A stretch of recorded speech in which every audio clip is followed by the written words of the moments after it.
인공지능 때문에 개인이나 기업이 어려워지지는 절대로 않습니다. 인공지능 때문이 아니고 나보다 인공지능을 내 분야에서 잘 사용하는 방법을 나보다 먼저 이해한 사람, 내 경쟁자 때문에 어려워질 수 있습니다. 우리가 풀어야 될 문제는 인간과 인간 더하기 인공지능, 그 두 그룹의 대결이지 않을까 싶습니다.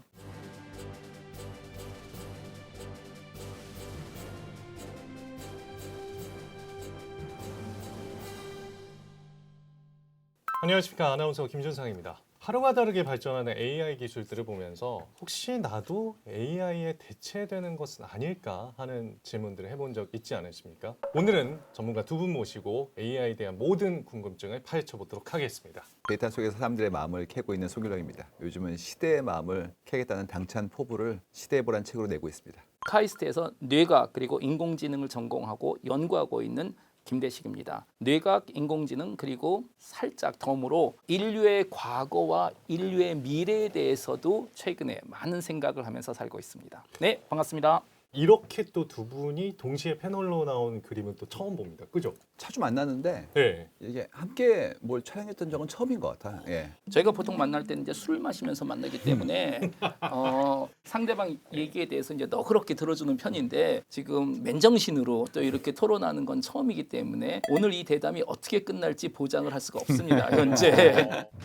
그렇다면 지금 현재 AI 기술을 어디까지 왔다고 보십니까? 한 면으로는 기대했었던 것보다 발전을 못한 면도 있고 또 한 면으로는 기대했었던 것보다 훨씬 더 많이 발전한 면도 있습니다. 인간의 지적 노동을 대체하는 기계, 인공지능이라고 부릅시다. 사이언스 픽션이었죠. 그리고 불과 2년 반 전에 인간과 처음으로 대화가 가능했었던 챗GPT가 등장했을 때까지도 설마 그 이상으로 갈까? 근데 여러분들 뭐 언론에서 매일 보시겠지만 오픈 AI의 샘 얼트만은 현재 인간의 모든 지적 능력을 대체하는 기계 AGI가 5년 안에 가능한다라고 얘기를 하고 있어요. 그건 논란의 대상입니다. 5년이 될 수도 있고 10년이 될 수도 있고 또 어떤 분은 그러시는 거예요. 절대로 그런 일은 없고 20년 정도 걸린다. 그런데 사실 20년도 먼 미래가 아닌 거예요. 그게 무슨 얘기냐면 이제 그 누구도 AGI가 영원히 불가능하다라고 주장하는 사람은 더 이상 없습니다. 두 갈래로 나누는 게 좋을 것 같아요. 그러니까 예를 들어서 여전히 인공지능이 세상에 대한 이해도는 많이 떨어집니다.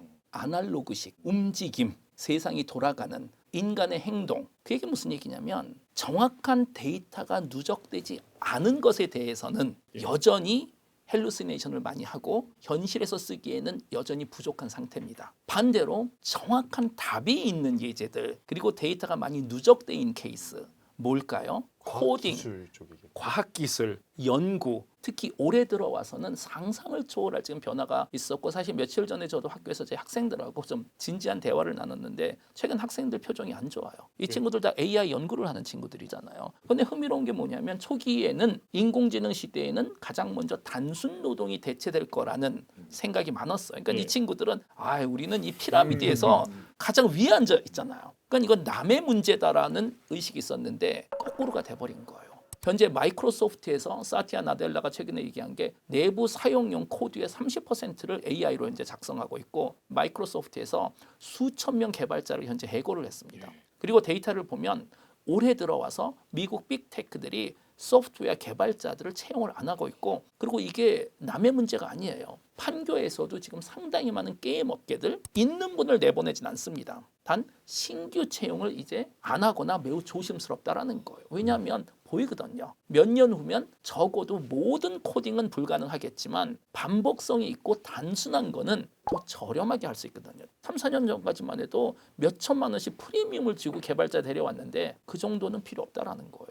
논리적으로 보면 AI 시대에 가장 지금 하이 리스크 잡은 AI 개발자들이 돼버린 거예요. 그러다 보니 지금 빅테크에서도 살짝 어떤 게 있냐면 타이타닉이 침몰하기 전에 빨리 한탕하고 나가야 된다. 지금 나까지만 개발하고 그거 가지고 내가 했었던 일을 얘가 대체할 텐데 막 그런 마인드가 지금 있더라고요. 분위기 자체가. 딱 이거인 것 같아요. 너무 충격적이네요. 우리 보통 공포스럽게 느껴지는 게 인류를 대체할 것 같은데 인류를 대체하는 게 아니라 직업인을 대체하는 거예요. 예를 들어서 그런 거예요. 뭐 비슷한 일을 할 수 있는데 여기는 사람이 하고 여기는 기계가 해요. 그러면 우리는 사람에게도 기회를 주지 뭐. 그도 일을 해야지 이렇게 생각하잖아요. 근데 거꾸로 당신이 고용주라면 그렇게 꼭 사람을 쓰는 것이 훨씬 더 유리한가에 대한 고민을 안 할 수가 없거든요. 예를 들어서 기계 설비 장치 사야 되는 비용이 있고 그다음에 그만큼의 어떤 투자가 있어야 되는 거니까 차이가 적잖아요. 그러면 기숙사는요, 통근 버스는요, 구내 식당은요, 이 모든 식의 부대비용이라는 게 있어요. 네. 그럼 이제 어떻게 보더라도 이게 일정 수준 이상의 발전의 속도가 따라가게 되면 더 저렴해요. 그러면 오히려 인공지능은 똑똑한 지능이 아니라 저렴한 지능이라고 볼 수 있어요. 그러면 고용주 입장에서 안 쓸 이유가 없는 거죠. 그렇죠. 이 모든 일들이 제한되지 않고 너무나 광범위해지니까 우리가 공포심을 느끼는 거라서 저희는 설명하기를 그러지 않을 이유가 없다라고 얘기를 합니다. 제가 최근에 재밌는 걸 읽었는데 어떤 분이 그러시더라고요. 현재 사회하고 AI 사회의 가장 큰 차이는 뭐냐면 과거에 불가능했었던 게 AI 시대에는 가능해지고 과거에 어려웠었던 게 쉬워지고 과거에 쉬웠던 게 없어진다. 그러니까 한 층씩 내려오는 거예요. 이런 건. 이젠 더 이상 어떤 직업을 가지는 거는 저는 그렇게 중요하지 않다고 생각해요. 그 직업에서 얼마나 잘하는지. 다시 말해서 아무리 코딩이 중요하다라고 우리가 한참 얘기를 했지만 이제 와서 보니까 밑에 50%는 그렇게 중요하지 않았던 거예요. 탑 50% 또는 사실 매우 현실적으로 얘기하자면 탑 10%. 그 사람들은 훨씬 더 니즈가 많아지겠죠. 새로운 알고리즘, 완전히 혁신적인 알고리즘 만들어야 되고 그분들은 뭐 어마어마한 부를 얻을 겁니다. 그런데 문제는 이거예요. 우리가 뭐 맨날 얘기하잖아요. 인공지능 시대에 대한민국 모든 초등학생들한테 코딩을 가르쳐줘야 된다. 초등학생들이 몇백만 명이겠죠. 그럼 매우 냉철하게 질문해 봅시다. 100만 명, 200만 명이 코딩으로 먹고 살까요? 절대로 아닐 것 같잖아요. 그럼 그 친구들의 90%는 사실 그 시간에 다른 걸 했었어야 되는 거잖아요. 인간이 가장 없는 게 시간이에요. 절대로 늘릴 수가 없기 때문에. 그런데 그 시간에 어쩌면 그 친구들은 코딩보다 줄넘기를 배우는 게 본인한테는 더 좋을 수도 있어요. 알고 보니까 전 세계에서 줄넘기를 제일 잘하는 학생일 수도 있잖아요. 그렇죠. 결국은 뭘 하든 탑 10%가 되라. 그래서 뭐 그 실리콘밸리에서 기업들이 신입사원 인터뷰를 할 때 이런 질문을 많이 한다 그러더라고요. 예전에는 뭐 어떤 능력을 가졌는지 뭐 왜 우리 회사에서 일하고 싶은지 보통 그런 거 물어보잖아요. 새로 생긴 질문이 뭐냐면 당신이 할 수 있는 어떤 일이 AI가 할 수 없는 거냐.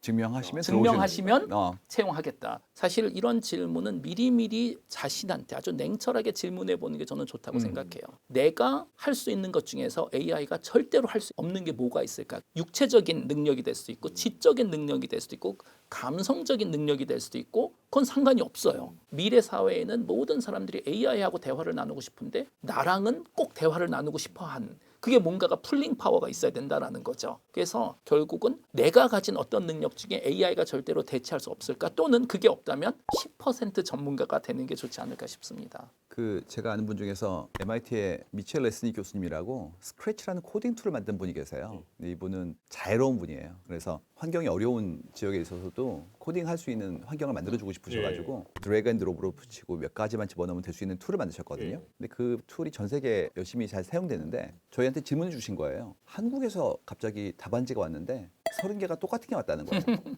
이 코딩은 똑같을 수가 없어요. 왜냐면 언어기 때문에 네. C를 쓰는 것처럼 다르게 나와야 되는데 똑같은 게 와가지고 왜 이게 그랬을까요? 버그인 줄 알았대요. 네. 알고 봤더니 코딩 학원에서 그렇죠. 따라해 해가지고 똑같은 걸 주고 타이핑하는 거 가르쳤다는 거예요. 근데 그건 코딩을 배운 게 아니죠. 그건 타이핑을 배운 거거든요. 결국 중요한 건 코딩이다 아니다가 아니라 내가 뭘 하고 있는지에 대한 본질에 대한 생각을 좀 하고 들어가야 되는데 지금까지는 예전 방식처럼 이렇게 몇 시에 와서 똑같은 일을 하도록 해. 그 결과는 내가 점검한다 이런 식으로 살아왔고 그 낮은 부가가치로 열심히 이렇게 갈아왔잖아요. 그러다 보니까 이제 새로운 방식의 생산수단이 나오는 순간 길을 잃고 당황하게 되는 거예요. 지금은 일종의 거대한 생각의 어떤 체계를 바꿀 타이밍이 왔다는 거를 다 같이 이해해야 됩니다. 질문 하나를 드렸는데 10분 토론인데 이미 10분 지나가지고 그래서 네. 깜짝 놀랐어요. 우리 둘을 데려놓고 지금 10분 그 토론하신다 그래가지고. 아니 그럼 뭐 코딩 같은 전문 분야 말고도 어떤 직업까지도 대체될 거라고 보세요? 지금 그 상상력의 크기에 따라 달라지고 있고요. 그다음에 지난달과 지금이 달라요. 그래서 지금 보시면, 상태는 네. 대체를 생각해야 할 게 아니라 앞으로 뭐 할 수 있을까요? 지금까지 못하던 것 중에서 이제 그런 고민을 해봐야 될 것 같아요. 우리 어렸을 때 봤던 훌륭한 책들은 대부분 다 현실에 없는 것들이었잖아요. 피터 팬도 마찬가지고 해리포터도 마찬가지고 우리가 했던 중력계 불가능하던 일들을 우리는 꿈꿨거든요. 이제는 그걸 꿈꾸는 작업을 통해서 내 직업을 만드는 것이 맞지 않을까 이런 생각을 합니다. 제가 이제 뭐 기업 강연할 때 항상 얘기하는 건 뭐냐면 인공지능 때문에 개인이나 기업이 어려워지지는 절대로 않습니다. 왜냐하면 우리가 풀어야 되는 문제는 인간 대 기계가 아니에요. 사실은 인공지능 때문이 아니고 나보다 인공지능을 내 분야에서 잘 활용하는 방법을 나보다 먼저 이해한 사람, 내 경쟁자 때문에 어려워질 수 있습니다. 우리가 풀어야 될 문제는 인간과 인간 더하기 인공지능 그 두 그룹의 대결이지 않을까 싶습니다. 그렇다면은 인공지능이라는 판도라의 상자는 사실 이제 열려버렸어요. 이걸 다시 예. 우리가 다시 없앨 수가 없습니다. 저는 사실 2012년에 제프리 힌튼 교수님이 그 브렉스루를 안 하셨으면 더 좋지 않을까. 물론 개인은 노벨상 타서 요새 아주 좋아하시고 그 50만 유로도 받으셔서 해서 얼굴이 좀 좋아지시더라 좋더라고요. 전 몇 번 학회에서 최근에 뵀는데 교수님 좀 후회한다는 얘기 하고 계세요. 근데 이게 웃으면서 그렇죠. 후회한다라고 얘기를 네. 하고 제프리 힌튼 교수님이 항상 얘기를 해요. 인공지능 시대는 세 가지가 없어진다. 첫 번째는 진실이 없어지고, 두 번째는 직업이 없어지고, 세 번째는 인간이 없어진다. 와. 그 순서대로 갈 거라는 거예요. 그랬더니 아니, 근데 웃으면서 할 얘기가 웃으면서 하세요. 또 영국 분들은 웃으면서 그런 얘기 예. 자주 합니다. 오. 그랬더니 어느 학생이 손을 들고 물어보더라고요. 아니 인류가 없어진다니 직업도 없어지고 그럼 나 지금 20살인데 내가 좀 준비할 수 있는 게 뭘까요? 했더니 알려주세요. 웃으면서 당신이 지금 할 수 있는 유일한 방법은 당신이 내 나이면 된다. 이미 행복한 인생을 살았다는 거예요. 자기는 인공지능 없을 때. 그게 뭐냐면 방법이 없다라는 거예요. 그래서 난리가 났었어요. 학생들이 이게 지금 무슨 얘기야 하면서 근데 오늘 이야기를 이렇게 끝내기에는 이렇게 끝내지 않기 위해서 두 분을 모신 거기 때문에 아니 사람들은 찾아주셔야죠. 잘 적응할 거예요. 네. 지금까지 살아왔으니까. 다만 그렇죠. 이제 과거의 기억이 있고 그렇죠. 과거에 내가 가졌던 것이 있는 사람들한테는 좀 아픔이 있는 거예요. 그래서 이런 얘기입니다. 인류에겐 좋은데 당신에게 아닐 수도 있다고. 이유가 내가 기득권이 있고 쌓아진 기득지가 있고 그걸 기반으로 받았던 수많은 자원들이 있었으면 일단 그거는 다시 세팅될 거라. 아쉽잖아요. 그러면 가졌던 게.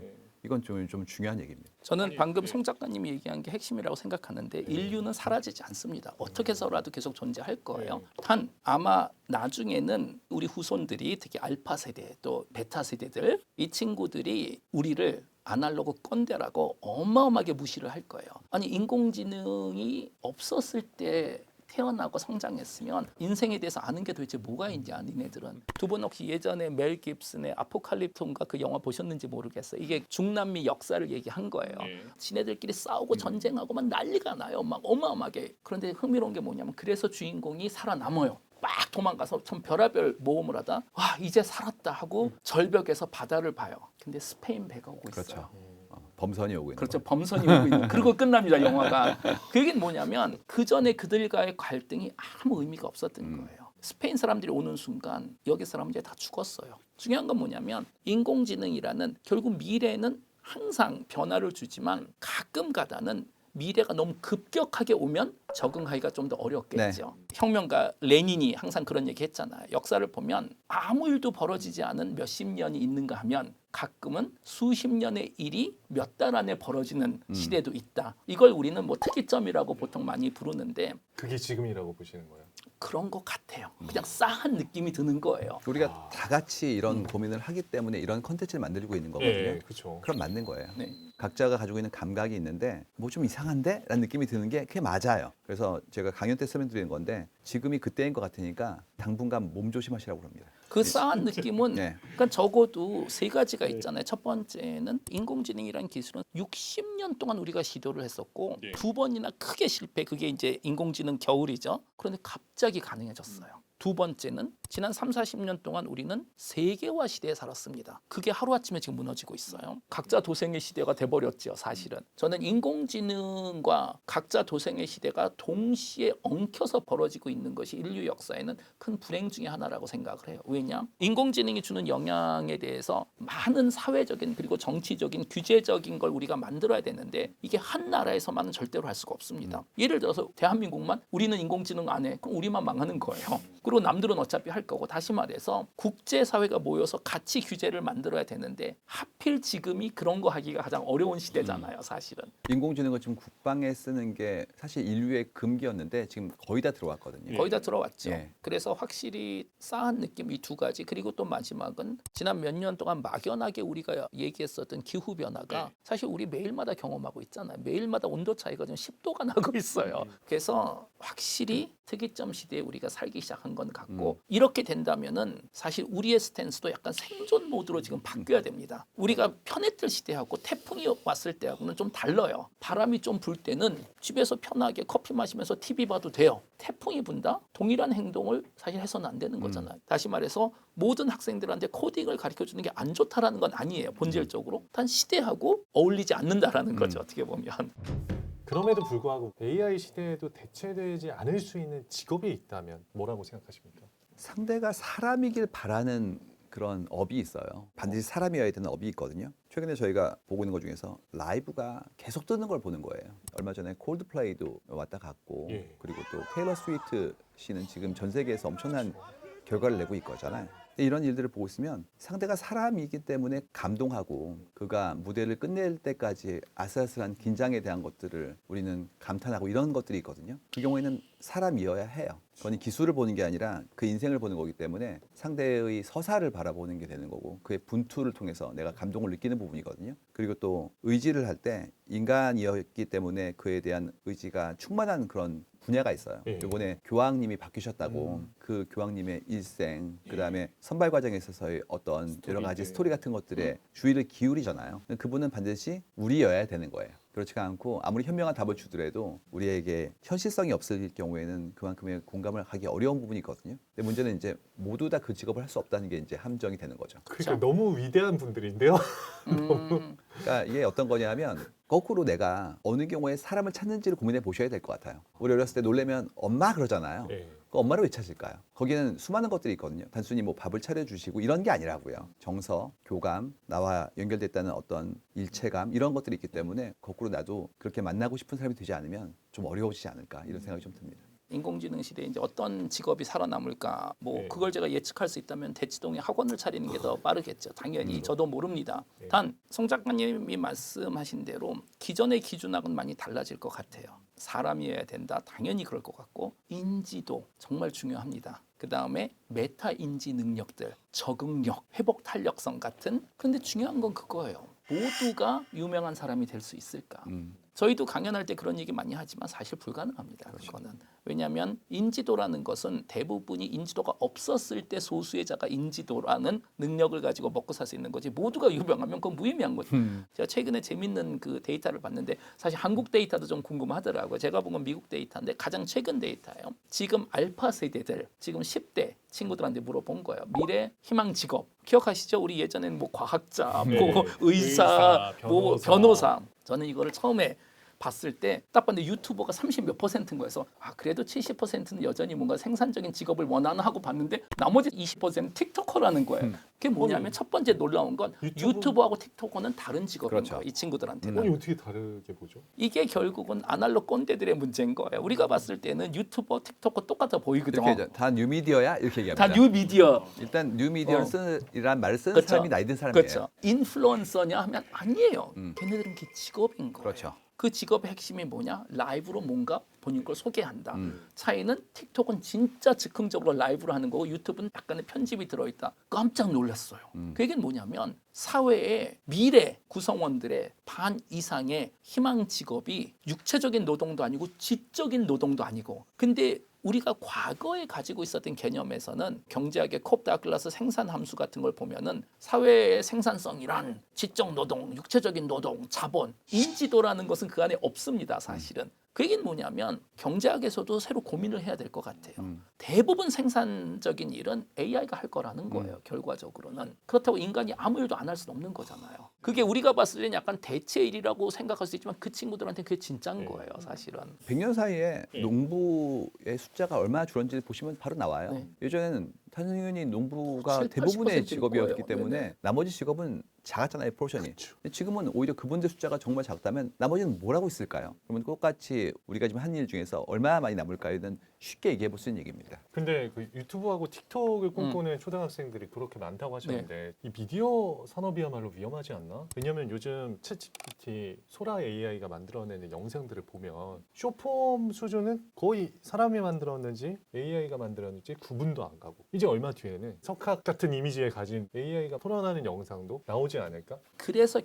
결과적으로 철학에서 페노메놀로지라고 부르죠. 눈에 보이는 건 똑같을 거예요. 그런데 인간은 그렇지가 않아요. 인간의 뇌는 스토리를 듣고 싶어요. 그게 뭐냐면 저랑 똑같이 생긴 픽셀로 구현할 수가 있지만 그 뒤에 아무것도 없다라는 거 알잖아요. 사실은 지금 이 순간에 만들어졌다라는 거. 그런데 김대식이라는 사람은 재미있든 재미가 없든 스토리가 있어요. 결국은 뭐냐면 인간에게는 시간축이 있습니다. 그렇지만 AI는 시간축은 우선은 없죠. 지금은 또 모르죠. 20년, 30년 후에는 뭐 걔네들도 내 인생은 말이야 하면서 AI도 주장할 수 있겠지만 지금 당장 인공지능은 눈에 보이는 게 what you see is what you get 위시빅입니다. 근데 그걸 인간이 좀 싫어하는 것 같아요, 사실은. 또는 보이는 건 똑같이 생겼는데 여기는 스토리가 없고 여기는 스토리가 있다 하면 스토리 있는데 돈을 지불합니다. 아직은. 그게 우선은 뭐 우리 살 길이지 않을까 싶어요, 사실은. 미디어 산업은 이미 파편화되고 있는 거예요. 그러니까 거대한 기업이 가지고 있던 헤게모니가 개인에게 움직인 거라서 요즘 보시는 것처럼 작은 1인 미디어로 움직이는 것들이 이제는 연예인 분들까지도 자체 채널 만들고 있잖아요. 그렇죠. 계속 작아지는 거예요. 작아지면 나중에 전체 큰 썸에서 나한테 오는 몫이 크지 않더라도 나의 가지고 있는 자원이 줄어드니까 충분히 그만큼의 이익을 볼 수 있잖아요. 작아지다 더 이상 작아지지 못하면 그때는 안 하겠죠. 근데 지금은 충분히 가져갈 수 있고 거꾸로 그럼 또 뭐가 있냐? 그분들은 미래를 보고 있는 거예요 지금. 아 이쪽이 그래도 딴 쪽보다 더 유망하구나라는 걸 알게 되는 거고 다시 새롭게 또 뭔가를 또 만들겠죠. 할로시네이션 얘기도 하셨는데 결국에 AI의 가장 큰 문제잖아요. 이게 앞으로는 이런 문제도 다 극복될 거라고 보세요, 두 분은? 헬루시네이션 문제, 특히 정답이 객관적으로 정해져 있는 코딩이나 R&D에서는 헬루시네이션 문제가 대부분 없어질 거예요. 단 사실 아날로그 현실에서 벌어지는 일이고 정답이 확실하지 않은 문제는 그걸 더 이상 헬루시네이션이라고 불러도 되는지는 모르겠어요. 왜냐? 이런 관점에서 보면 우리 인간도 헬루시네이션 없애지 못했어요. 어마어마한 헬루시네이션을 만들고 우리가 사회에서 모든 사람이 동일한 정답을 내서 사회가 굴러가는 것이 아니고 그걸 못 내기 때문에 평균값을 내고 진실 비슷한 걸 찾아가면서 작동한 것 같이 AI도 그렇게 되지 않을까 싶어요. 완벽한 헬루시네이션이 없는 AI는 좀 불가능하지 않을까 싶고 없어도 저는 상관이 없다라고 생각해요. 사실은. 근데 사실은 저는 잘 모르는데 아는 척하는 데서 나오는 것 같거든요. 그러니까 AI가 교수들도 많이 모르는데 해요. 아는 척. 그거는. 예. 이게 이제 정확성의 문제가 아니라 효율성의 문제인데 많은 분들은 원리주의자처럼 이게 안 되는 거 아니야라고 해서 되게 기뻐하세요. 그렇게 얘기하시는 분들일수록 이제 이게 좀 늦게 오니까 즐거운 분들이에요.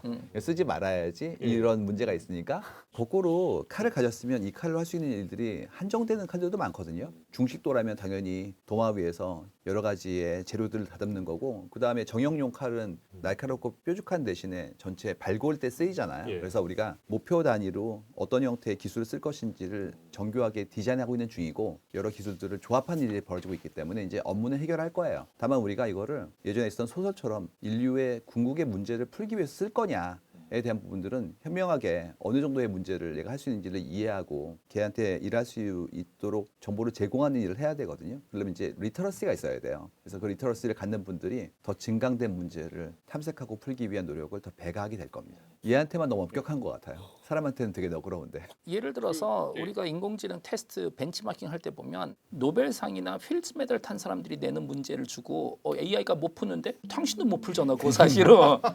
수능도 어려워요. 네, 수능도 못 푸는데 저 네. 이제 그리고 최근에는 그런 사이트가 생겼었어요. AI가 하도 인간이 낸 이제 수능 시험도 붙고 별의별 문제를 변호사 시험도 붙으니까 정말 그 사이트 이름이 Humanity's Last Exam, 인류의 마지막 문제라는 지구에서 가장 어려운 문제만 모으는 사이트가 있어요. 저 해봤거든요. 한 문제도 못 풀겠어요 지금.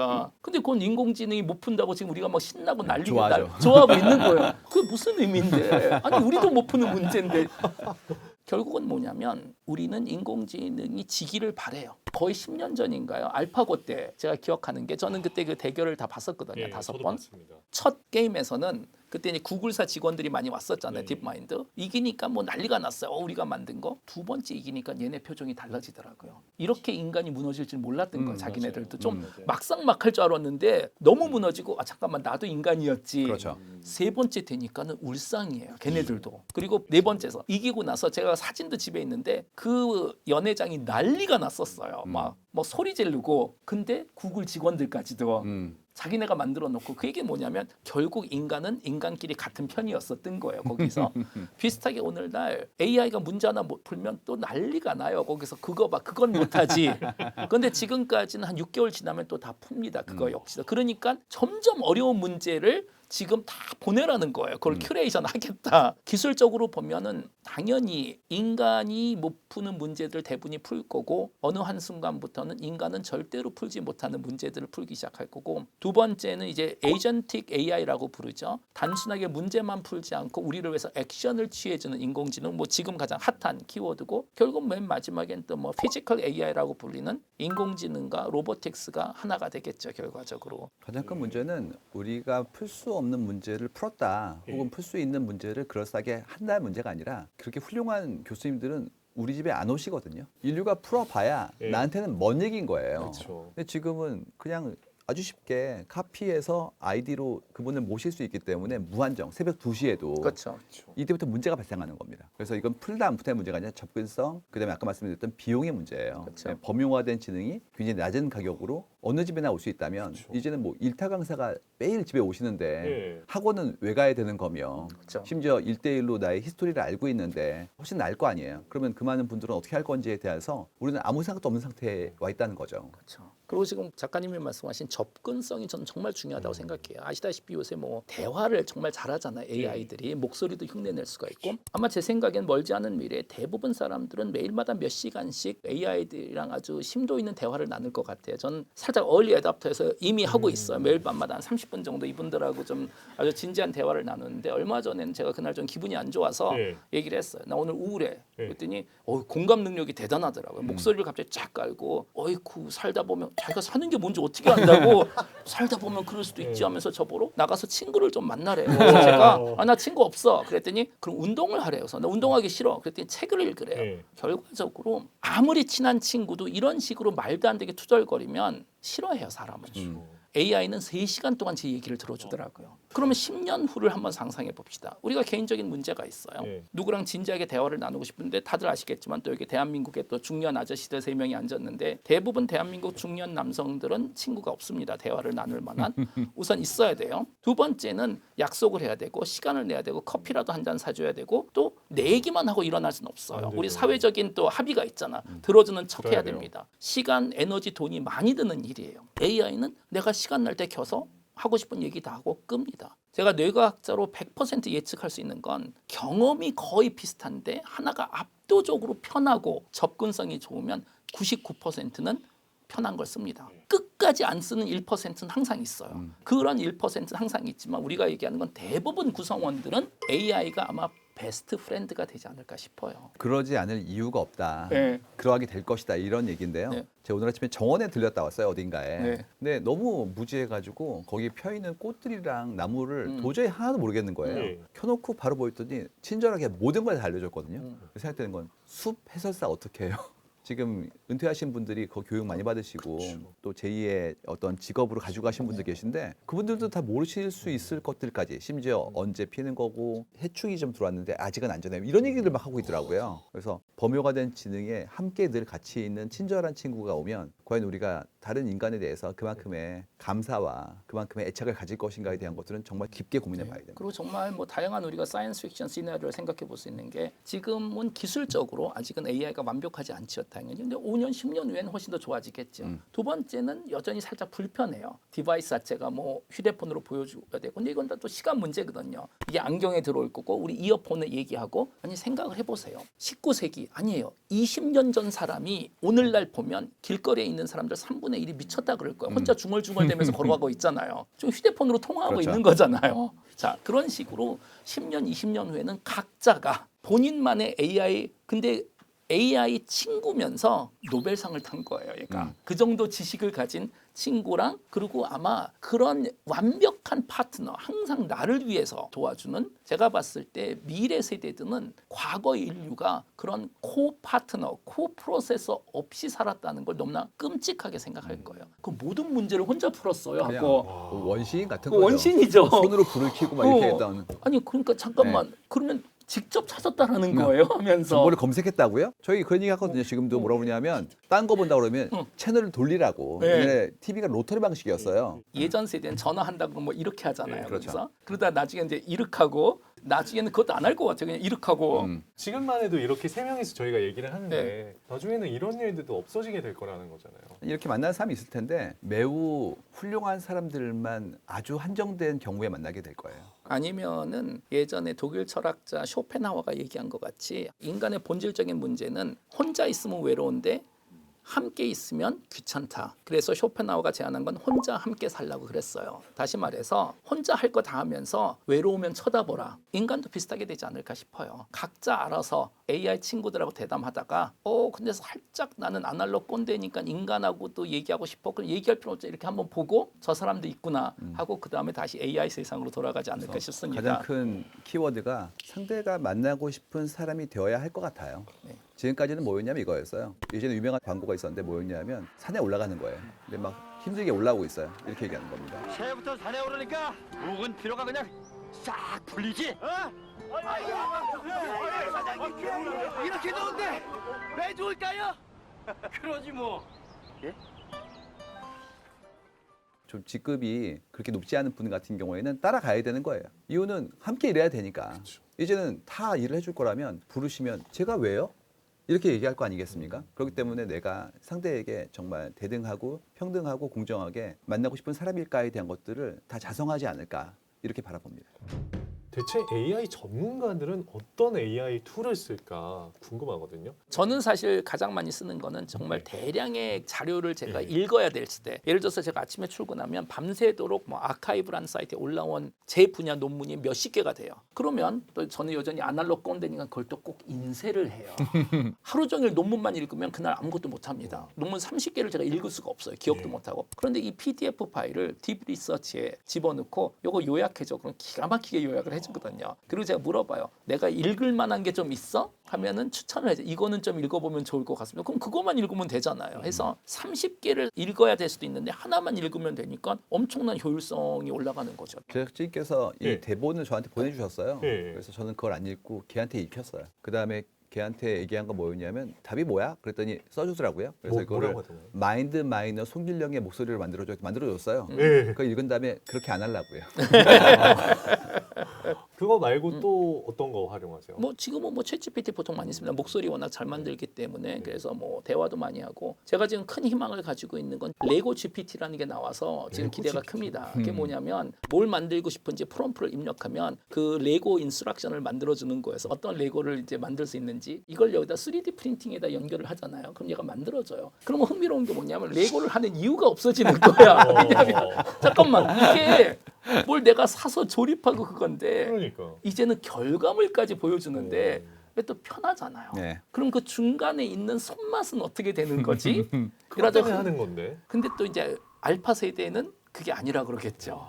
중간 절차의 즐거움이니 손맛 이거는 너무너무 소 아날로그 꼰대라고 얘기를 또 하겠죠. 근데 저는 개인적으로 그런 생각을 해요. 뇌가 말랑말랑한 결정적 시기라는 게 있는 거잖아요. 인간 같은 경우에는 처음 태어나서 10년 동안 경험한 게 뇌의 하드웨어를 사실 좌우해 버립니다. 우리가 어렸을 때는 아날로그 현실에서 인공지능이 없었을 때 우리 뇌는 이미 만들어졌기 때문에 어차피 우리는 고칠 수가 없고 어른이 미국에 가면 평생 액센트가 있는 것 같이 우리 같이 인공지능이 있기 전에 성인이 된 사람들은 죽을 때까지 인공지능 시대에 아날로그 액센트가 항상 있을 거예요. 아날로그 액센트라는 것은 예전엔 이랬지. 이거는 이거지. 제가 예전에 미국에 살 때 항상 재밌었던 게 1세대는 미국에서 벌어지는 모든 현상을 한국에 매칭을 합니다. 하버드는 미국의 서울대학교지. 사상시키는 거죠. 이제. 아니에요, 당연히. 네. 그런데 그게 본인이 이해할 수 있는 최근인 거예요. 왜냐하면 하버드라는 거에 그 서사를 모르기 때문에 2세부터는 네이티브입니다. 그래서 네이티브라는 건 뭐냐면 번역을 할 필요가 없다라는 건데 인공지능 시대에 지금 알파나 베타 세대들은 인공지능 시대의 네이티브일 거예요. 그 친구들에게 더 이상 근데 사람하고 얘기하는 게 진짜지 않을까라는 질문 자체가 무의미해진다라는 거죠. 단 우리한테는 여전히 중요할 겁니다. 결국에는 한 10년 정도 뒤면 네. AGI 시대로 도달할 것이라고 하셨는데 그렇다면 그때 우리가 경계해야 될 거는 뭐라고 생각하세요? 삶의 모든 것이요. 삶의 모든 거 아니고 이유가 너무 피곤한데 지금까지 살아오면서 계속해서 서로 도움을 얻었잖아요. 예를 들어 친구분 중에서 부동산 쪽에 잘하시는 분이 계시면 전화해서 물어보잖아요. 이유가 나와 비슷한 사람이고 나한테 영업 안 할 것 같기 때문에 그런 식의 네트워크를 기반으로 한 협력 체계를 만들어서 지금의 거대한 이런 사회를 만든 거거든요. 그러면 그런 모든 형태의 것들이 누군가에 의해서 대체된다고 했을 때, 심지어 그 정보를 나만 얻을 수 있는 게 아니라 모두 다 얻는다고 했을 때, 그때의 사회의 규칙이나 시스템, 제도나 문화에 대한 부분들은 어떻게 될 건지에 대한 것들을 상상할 수 없어요. 그래서 지금부터 거의 모든 분야가 다시 세팅될 때 어떻게 적응할 것인지를 고민해 봐야 됩니다. 제 생각에는 AGI 시대에는 뭐가 변할까라는 질문은 무의미하다고 생각해요. 모든 게 변하겠죠. 더 빠른 건 어떤 것은 절대로 변하지 않을까? 그 질문으로 시작하는 게 맞는 것 같고, 또 저는 이게 또 본업이어서 그런지 모르겠지만 인간의 본능은 변하지 않는다. 나머지는 다 변할 수 있지만, 왜냐? 본능은 어차피 뇌의 하드웨어라는 것에서 나오기 때문에. 그렇다면 인간이 본능적으로 원하는, 진화적 하드웨어적으로 원하는 거는 변하지 않기 때문에 그걸 기반으로 부트트래핑 하는 게 더 빠르지 않을까. 그러니까 이런 거예요. 19세기 시대에는 남자가 뭐 여성을 만나서 사랑에 빠지면 적어도 연애 편지 한 30장은 써야 됩니다. 도스토옙스키 책에 보면 편지가 30-40장이잖아요. 그 안에서는. 그분들이 우리를 오늘날 보면 우린 인간도 아니에요. 연애 시작하면 카카오톡으로 강아지 한 마리 보내잖아요. 말이 돼요, 이게? 근데 사실은 같은 행동이에요. 형태만 바뀐 거죠. 비슷하게 진화 과정으로 만들어진 뇌는 어쨌든 파트너를 만나야 되고 좋아한다라는 감정을 즐기는 거고, 그런 감정은 여전히 있을 거예요. 단 형태는 완전히 달라지겠죠, 결과적으로. 아니 그러면 그 시대를 대비하기 위해서는 우리는 뭘 준비하고 있어야 될까요? 인간다움이 무엇인가에 대한 고민을 해봐야죠. 교수님 말씀하신 것처럼 우리가 진화를 꽤 오랫동안 했거든요. 그래가지고 그 안에 들어있는 설계도는 쉽게 안 바뀌어요. 근데 그 위에 어플리케이션은 지금 계속 갈아치우고 있으니까 우리도 혼란스러운 거예요. 저희가 공부를 계속하면서 느꼈던 게 뭐였냐면, 먹고 기도하고 사랑하고는 안 바뀌는 거구나. 옛날엔 그거를 친구들과 들판에서 뛰어놀았다면 지금은 스타크래프트 2 막 하고 있는 거라 결국 원형은 같다는 걸 알게 되거든요. 그럼 이제 그 원형에 대한 이해를 하고 거기에 어떤 형태의 욕망에 내가 부응하는지에 대한 것들을 고민을 해봐야 되는 거죠. 교수님은요? AGI 시대에 벌어지는 영향력은 압도적으로 나이에 따라서 다를 것 같아요. 모든 사람한테 똑같은 일이 벌어지진 않습니다. 지금 40, 50대가 되신 분들은 저를 포함해서 진짜 운이 좋았던 것 같아요. 우리는 인류 문명사가 10,000년 정도 됐죠. 그 10,000년의 모든 혜택을 다 받고 살다가 AGI가 등장하기 바로 전에 저는 그냥 은퇴할 생각이거든요. 그래서 아주 완벽한 타이밍이라고 저는 생각을 하고요. 지금 20, 30대 분들도 현실적으로 그렇게 큰 문제는 사실 없을 겁니다. 왜냐? 특히 이미 전문 지식이 있고 경력이 있고 또 노조가 있습니다. 기술적으로 가능하다 그래서 갑자기 벌어지는 건 절대로 아닙니다. 단 공부는 계속 해야 되겠죠. 사실 우리가 정말 걱정해줘야 되는 세대는 지금 10살 이하라고 저는 생각을 해요. 이 친구들이 직업을 얻어야 될 시점이 언제일까요? 10년, 15년, 사실 20년 정도 될 거예요. 요즘은 교육을 오래 받으니까. 문제는 아무리 보수적으로 예측해도 20년 후에는 AGI가 있을 거거든요. 대부분 지적 노동은 대량 생산된다면 이 친구들은 경쟁력이 어차피 없는데, 두 번째, 이 친구들이 지금 전문 지식이 없잖아요. 그리고 노조도 없고 경력도 없고. 그 얘기는 뭐냐면 인공지능 시대에 내 직업은 어떻게 되지라는 질문은 이미 럭셔리 질문이에요. 더 큰 문제는 경험을 쌓을 수 있는 기회조차도 지금 10대들은 없을 수 있다는 거죠. 저는 그게 가장 큰 문제라고 생각해요. 사실은 이미 경력이 있고 전문 지식이 있으면 앞으로 10년, 20년 동안 그걸로 먹고 살 수 있을 거예요. 그리고 AI가 완벽하지 않기 때문에. 또는 어떤 분들은 그래요. 뭐 AI 시대에는 축구 선수가 아니고 감독이 되는 거다. 오케이. 문제는 축구 선수는 11명인데 감독은 1명이라는 문제는 여전히 있지만 내가 탑 10%면 할 수 있겠다. 지금 10대에는 그 옵션조차도 없는 거죠. 축구 선수가 될 수 있는 기회조차 없기 때문에 미래에는 우리가 감독을 한다는 얘기를 해도 무의미한 거예요. 중간에 있는 전문 지식과 경력을 쌓을 수 있는 그 기회가 없기 때문에. 그래서 지금 10살 미만 그 친구들이 사실은 AGI 시대의 가장 메인이 될 거 아니에요. 그렇죠. 가장 큰 문제고 아주 진지하게 고민해야 될 문제고, 사회 리더십 분들이 사실 가장 중요한 문제라고 좀 인식을 하시고 조금만 더 여기에 질문을 던져주셨으면 좋지 않을까 싶습니다. 저는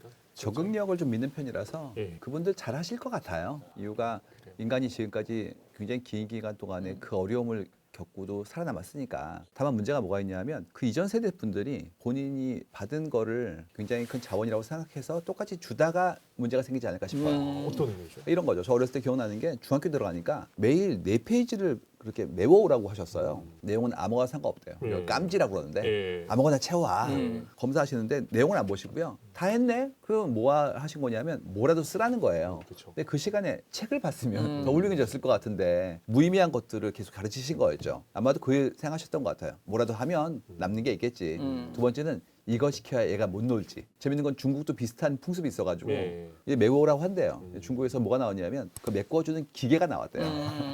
이유가 그걸 프린트 시키면 혼나니까 그렇죠. 손으로 쓰는 것이 만들었다는 거죠. 이게 전부 다 옛날 방식이거든요. 여러 번 쓰고 외우면 너한테 도움이 돼. 옛날에 과거 시험 보던 때 습관이란 말이에요. 근데 지금도 똑같이 어쩌면 필요 없는 걸 가르치고 있지 않을까? 우리가 학생분들 보면 커리큘럼이 너무 복잡하잖아요. 근데 그중에 대부분 안 쓸 것 같은데 우리는 옛날 사람이니까 그걸 넣고 있는 거죠. 그래서 필요한 건 그들이 잘할 수 있을 텐데 거기서 조건은 우리가 방해 안 하면. 그래서 우리의 생각으로 그들의 미래를 설계하지 말자라는 얘기는 꼭 드리고 싶어요. 사실 저는 그런 생각이 많이 들더라고요. 우리가 왜 아이폰이 등장할 당시에 사실 인터넷을 할 수 있는 기술은 이미 있었지만 그것과 결합해서 시너지를 낼 수 있는 하드웨어가 없었다가 아이폰이 생기면서 사람들이 혜택을 다 누릴 수 있었는데 지금은 뭔가 하드웨어가 인공지능과 명확하게 결합되는 게 없는데 약간 기술들만 모두에게 공개돼서 뭘 선택해야 될지 모르겠다 이런 생각이 좀 들기도 그래서 하거든요. 아나운서님이 인공지능 기술을 가장 효율적으로 레버리징할 수 있는 디바이스를 생각하실 수 있다면 지금 억만장자가 될 수 있습니다. 그러니까 그게 지금 뭐일 것 실리콘밸리 가장 그게 핫한 이슈에 그게 뭘까? 네. 다시 말해서 사실 인터넷 TCP/IP는 1970년도부터 있었어요. 새로운 기술이 하나도 아닙니다. 단 디바이스가 없었던 거죠. 그렇죠. 그걸 다 합쳐서 쓸 수 있는 인공지능도 비슷할 것 같아요. 그런데 뭐 어쨌든 인공지능이라는 지금 브렉스루가 몇 년 안 됐습니다. 그리고 수많은 스타트업들과 텍 기업들이 지금 계속 고민을 하고 있어요. 그게 도대체 뭘까? 누구는 그게 안경이라고 그러고 누구는 뭐 목걸이라고 그러고 별의별 아이디어는 다 있는데 그럼 정답이 뭘까요? 정답은 아무도 모릅니다. 왜냐? 정답은 앞으로 5년 동안 수많은 디바이스가 나올 거고 소비자가 돈 주고 사는 게 정답입니다. 왜냐? 우리 인간의 상상력은 생각보다 그렇게 좋지는 않아요. 특히 비슷한 걸 경험한 적이 없으면 우리는 선호도라는 게 있을 수가 없어요. 예를 들어서 그거죠. 한국에 한 번도 안 왔던 스웨덴 사람한테 짜장면이 좋아요, 짬뽕이 좋아요는 무의미한 질문이에요. 상상할 수가 없잖아요. 그래서 저는 기업들이 새로운 제품 만들면서 설문조사를 왜 하는지 모르겠어요. 완전히 새로운 카테고리에 대한 설문조사 그대로 만들잖아요. 100% 망해요, 사실은. 근데 인간은 계속 누가 강요하잖아요. 그럼 그냥 답 써요. 그냥 빨리 거기서 나오고 싶으니까 당연히. 그 얘기는 뭐냐면 앞으로 5년, 10년 동안 수많은 예제들이 있을 거고 대부분 망할 거예요. 소비자들 이건 너무 무겁다, 귀찮다. 그런데 하나가 있을 거야. 그리고 다들 그걸 모방할 겁니다. 모든 기술의 발전은 항상 그렇게 됐었던 거예요. 지금까지는 뭘 배우기 위해서 노력을 해야 그걸 쓸 수 있었잖아요. 이번에 인공지능의 가장 큰 차이점은 어떤 거냐면 배울 필요가 없다는 거예요. 우리 언어를 사용하기 때문에 심지어 컨텍스트를 볼 수 있도록 멀티모달이 되면 그냥 쓰게 되거든요. 네. 그러면 엄청나게 많은 형태의 애플리케이션들이 나한테 그냥 내추럴하게 다가올 거란 말이죠. 그럼 인간이 증강되는 거예요. 증강을 위해서 어떠한 형태의 노력을 기울일 거냐? 기울일 노력이 없기 때문에 편해지는 거거든요. 저희가 팬데믹 때 봤던 거였는데 우리가 알고 있는 화상 회의 시스템 개발된 지가 20년이 넘었거든요. 그렇게 안 쓰다가 팬데믹 때 집에 있으려니까 할 수 없이 쓴 거예요. 그렇죠. 그다음에 지금은 전부 다 줌하고 있는 상태로 갔잖아요. 맞아요. 그게 에너지가 드는 것도 가능했다면 에너지가 안 드는 거는 더 빠를 거다. 디바이스는 별의별 게 다 나올 거다. 심지어 각막에 넣기도 할 거고 다 할 거다. 그중에서 그만큼의 효용성을 입증하고 안전한 친구들이 나올 거고 그 친구들이 우리를 키워서 마치 사이보그처럼 네. 우리를 증강시킬 거다 이렇게 생각합니다. 근데 제가 항상 가장 좀 아쉽게 생각하는 건 특히 대한민국 예. 정치인들이나 기업인들이 약간 생각의 고정관념이 하나 있어요. 그게 뭐냐면 새로운 걸 우리가 직접 해보는 것보다 남들이 다 하고 정답을 찾은 다음에 우리가 빨리 들어가자. 근데 그거는 역사적으로는 이해는 될 것 같아요. 왜냐하면 대한민국은 산업화, 현대화라는 것을 선진국보다 한 150년 적어도 늦게 시작을 했잖아요. 그러다 보니까 우리가 가졌던 질문에 대해서 남들은 다 해봤어요 이미. 현대차가 자동차 비즈니스를 만든 게 아니잖아요. 자동차 비즈니스라는 건 뭐 칼, 벤츠, 포드 다 만들었어요 이미 100년 전에. 그 얘기는 무슨 얘기냐면 산업화를 수능 시험하고 비교한다면 우리는 오픈북으로 수능 시험을 사실 봤어요. 이미 정답이 나와 있는 상태. 그리고 그걸 뺏겼습니다. 이게 나쁘다라는 게 절대로 아니에요. 대부분 국가들은 정답이 있었는데도 뺏기지도 못했어요. 문제는 그걸 50년 동안 하다 보니까 착각이 생겨버린 거예요. 그게 산업화다. 아니에요. 우리는 산업화를 정석으로 한 게 아니고 짝퉁으로 한 거예요. 진짜 산업화는 아무것도 없고 미래를 예측할 수 없는 상태에서 할 수 있는 거 다 해보다가 그냥 답이 보이면 그쪽으로 다들 가는 거예요. 근데 그거를 제일 싫어하더라고요. 왜냐? 대부분이 실패할 수뿐이 없는 거잖아요. 그래서 그 생각의 변화를 그걸 좀 인식을 해야 될 것 같고 아마 인공지능이 대한민국 역사에서 처음으로 이 세상은 아무도 모르는 근데 그게 상당한 충격인 것 같아요. 아무도 모른다니. 근데 저는 약간 희망은 있다라고 보는 게 현재 인공지능이나 AGI에 대한 문제에 대해서 이렇게 토론하고 많은 생각을 하는 국가는 미국, 중국, 한국 정도뿐이 없는 것 같아요.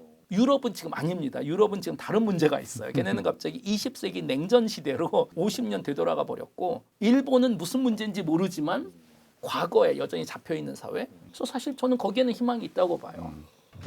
자, 그럼 오늘 10분 토론의 총평 들어보도록 하겠습니다. 어떻게 본다면 우리가 마치 예전에 지니처럼 요술을 부리는 친구를 옆에 둔 것 같아요. 어렸을 때 그 생각 들었었어요. 3가지 소원만 말하라고 그러면 어떤 거 얘기할까? 근데 지금은 그 소원을 더 많이 얘기할 수 있을 만큼 축복을 얻은 거거든요. 그렇기 때문에 그 친구와 친해지는 방법을 계속 고민해 봐야 하지 않을까 생각합니다.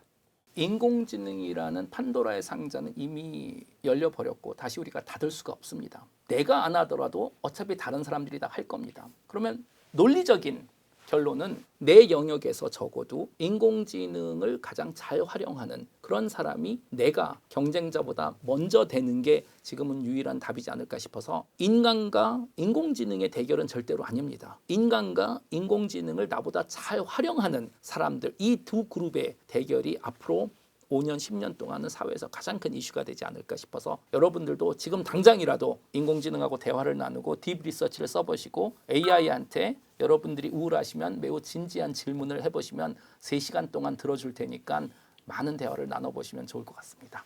오늘 AI에 대해 정말 심도 있게 이야기 나눠봤는데요. 저희는 다음 주에도 또 재미난 주제로 열심히 이야기 나누도록 하겠습니다. 오늘도 10분 토론 시청해주셔서 고맙습니다. 네, 감사합니다. 감사합니다. 네.